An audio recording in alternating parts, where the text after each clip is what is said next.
a man once that had a phonographic memory. He said photographic, not phonographic. Yes, Esther, phonographic memory. He never could forget a song once he heard it on a Victor Road. When CBS launched the Waltons in the fall of 1972, almost nobody inside the network expected it to last. It was a slow, quiet drama about a poor mountain family scraping through the Great Depression, scheduled directly against two of the most popular shows on television. Yet somehow it didn't just survive. It thrived for 9 seasons, racked up over 200 episodes, won the Emmy for Outstanding Drama Series, and spawned reunion movies for decades afterward. Behind that gentle farmhouse image, though, was a production full of real heartbreak, real addiction, real tragedy, and real controversy. Today we're digging past the goodnight, John Boy nostalgia to uncover 20 weird facts about the Waltons that most fans never knew. Ralph Waite and Michael Learned gave America its image of the perfect Depression-era parents, steady, warm, endlessly patient. Off-camera, both actors were dealing with something far less stable. Waite, who had trained for the ministry and worked as a social worker before turning to acting, wrestled with heavy drinking through much of the show's run. Learned, who would go on to win 3 Emmys for the role of Olivia Walton, battled the same problem during production and didn't get sober until years later, in the late 70s. The long shooting days on the Warner Brothers lot in Burbank gave both performers a strange kind of cover. They could show up, hit their marks, deliver the warmth the audience expected, and then disappear from view the moment cameras stopped rolling. The very wholesomeness that made the show an Emmy winner in 1973 was, in some ways, a performance built on top of real personal struggle. Before the series even premiered, network executives had quietly written it off as a long shot. A 1971 TV movie called The Homecoming had done reasonably well and introduced Michael Learned as Olivia Walton after original star Patricia Neal had to step back following a series of strokes. But when CBS turned that movie into a weekly series, they slotted it directly opposite NBC's The Flip Wilson Show and ABC's The Mod Squad, 2 ratings juggernauts. Industry wisdom at the time said rural family dramas were a dead format. Audiences wanted urban grit, comedy, and crime, not a depression-set story about a mountain family in Virginia. CBS treated the whole thing as a low-cost experiment they expected to quietly cancel within a season. Almost as soon as rumors of cancellation started circulating, something unusual happened. Fans organized. This was the early 70s, long before social media made mass campaigns easy. Yet CBS's offices began receiving thousands of handwritten letters every week from viewers demanding the show stay on the air. Ralph Waite later compared the reaction to something closer to a grassroots political movement than ordinary fan mail. Network staffers reportedly said the volume of correspondence hadn't been matched since the famous letter-writing campaign that saved Star Trek from cancellation a few years earlier. The pressure worked, and the show kept its time slot.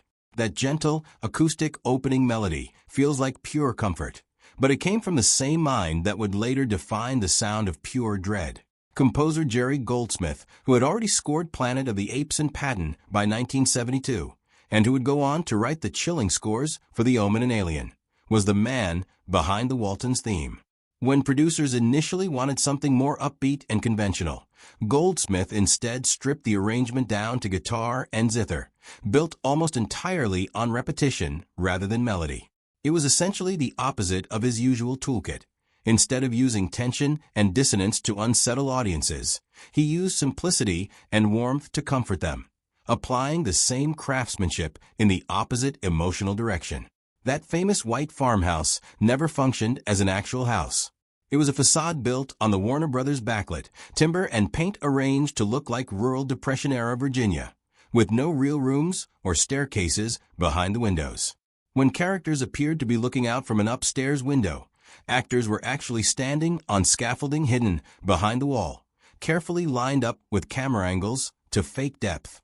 The whole concept came from series creator Earl Hamner Jr., who based the story on his own childhood in Schuyler, Virginia, and insisted the house look authentically lived in, even though it was essentially a stage prop reinforced to survive 9 years of weather and lighting setups. Long after the show ended, the same exterior was reused as the Dragonfly Inn on Gilmore Girls, until the original set was destroyed in an electrical fire in the 90s. In 1976, during the show's fourth season, actress Ellen Corby, who played Grandma Esther Walton, suffered a serious stroke that temporarily took away her speech and mobility. Production had to scramble. Rather than quietly writing her character out, the show did something unusual for its time. It folded her real recovery into the story itself, gradually showing Grandma Walton's rehabilitation on screen across the following 2 seasons instead of pretending nothing had happened. Cami Codler, who played the youngest Walton daughter Elizabeth, has described the early atmosphere on set as genuinely uncertain. Nobody was confident the show would last. But by late 1972, the ratings were steadily climbing instead of fading after the premiere, which was unusual for a slow-paced drama with almost no action.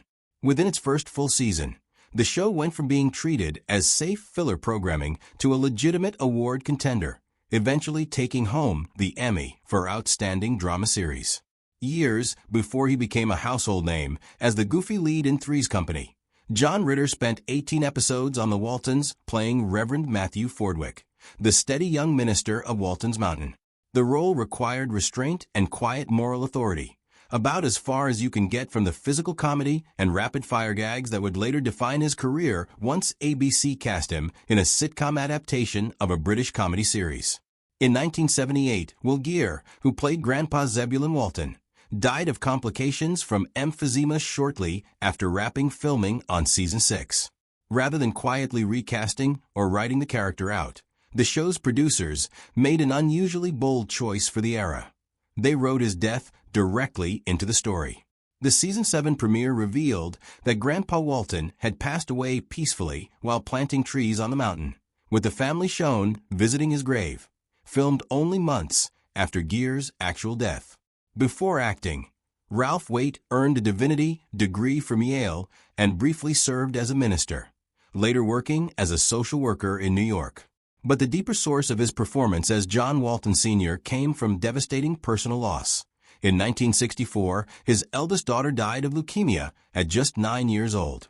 That grief shaped the quiet, grounded restraint audiences read as wisdom and warmth on screen. Off camera, his life remained far less tidy than his characters. Alongside his struggles with alcohol, he ran for the U.S. Congress in California 3 separate times and lost each one. When Richard Thomas exited the series in 1977 after 5 seasons playing the show's narrator and aspiring writer, John Boy, it wasn't a clean career transition. Shortly afterward, he was involved in a serious motorcycle accident severe enough to raise real concerns about whether he'd be able to keep performing at all. He eventually recovered and returned to acting, but most fans who had followed John Boy's journey through the show never knew how close they came to losing the actor behind him entirely.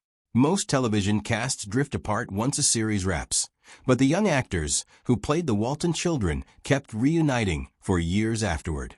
Between the early 80s and the mid-90s, the cast came back together for 6 separate reunion movies, meaning actors who'd been children when the show began were still playing the same characters well into adulthood. They also gathered for anniversary events tied to creator Earl Hamner's real hometown in Virginia, and as recently as 2020 reunited virtually for a charity event, a bond that's outlasted most other classic TV ensembles. The overlapping goodnight exchanges that closed nearly every episode actually came from creator Earl Hamner Jr.'s own childhood, where family members really did call goodnight to each other from different rooms. When he first included it in the 1971 TV movie that launched the series, it wasn't meant to become a signature device. It was just a small, authentic touch to end the story without melodrama. Audiences responded so strongly to its intimacy, unusual for television at the time, that CBS made it a permanent fixture of nearly every episode that followed. More than a decade after the show ended, it found itself at the center of a political moment. In 1992, President George H.W. Bush referenced the show during a campaign speech, saying he wanted American families to be more like the Waltons and less like The Simpsons, directly contrasting it with Fox's then-rising animated hit. The Simpsons fired back within days, working a response to the president into a rerun's cold open. It became one of the earliest examples of a TV show publicly clashing with presidential rhetoric in near real time. The 1971 TV movie that launched the franchise didn't use the same cast most fans remember. Patricia Neal, an Academy Award winner, originally played Olivia Walton, but had to step back due to health complications from multiple strokes, opening the door for a then-unknown stage actress named Michael Learned. Ralph Waite replaced Andrew Duggan as the Walton patriarch, and Mugir took over the Grandpa Walton role from Edgar Bergen, a performer far better known for ventriloquism than drama. Only Ellen Corby carried over from the original movie, making the series essentially a full recast before it had even truly begun. At the 1973 Emmys, The Waltons went up against MASH, a sharp, modern war comedy already considered the critical darling of the moment. Industry sentiment at the time strongly favored fast, ironic, urban storytelling that reflected a post-Vietnam, post-Watergate America, not a slow-paced, nostalgic drama set in rural Depression-era Virginia. When The Waltons won Outstanding Drama Series anyway, it caught much of the industry off guard and instantly reshaped how the show was viewed, transforming it overnight from a modest mid-tier series into a flagship prestige drama. Judy Norton, who played Mary Ellen Walton for the entire original run, found herself trapped by the role's wholesome image long after the show ended. In 1985, in a deliberate attempt to break away from that perception, she posed for Playboy, a move that generated plenty of attention, but not the kind that helped her land the adult leading roles she was hoping for. Her career shifted toward stage work and occasional television appearances instead, while she continued returning to the Mary Ellen role periodically in reunion films for years afterward. When Richard Thomas left in 1977, the show faced one of its toughest creative decisions: how to replace not just a character, but the narrator whose perspective shaped the entire series. Rather than write John Boy out entirely, producers brought in Robert Whiteman to continue the role starting around 1979, using letters and brief absences to bridge the transition within the story. Many viewers noticed immediately, and the change never sat entirely comfortably with an audience that had been trained, episode after episode, to expect total continuity. Ellen Corby's calm, gentle grandmother on screen masked a far sharper, more assertive woman in real life. Born in 1911, she started in Hollywood as a script girl at RKO and Hal Roach Studios before moving into acting, eventually building a resume of more than 200 film and TV credits, including roles in classics like It's a Wonderful Life and Vertigo, plus an Oscar nomination for I Remember Mama.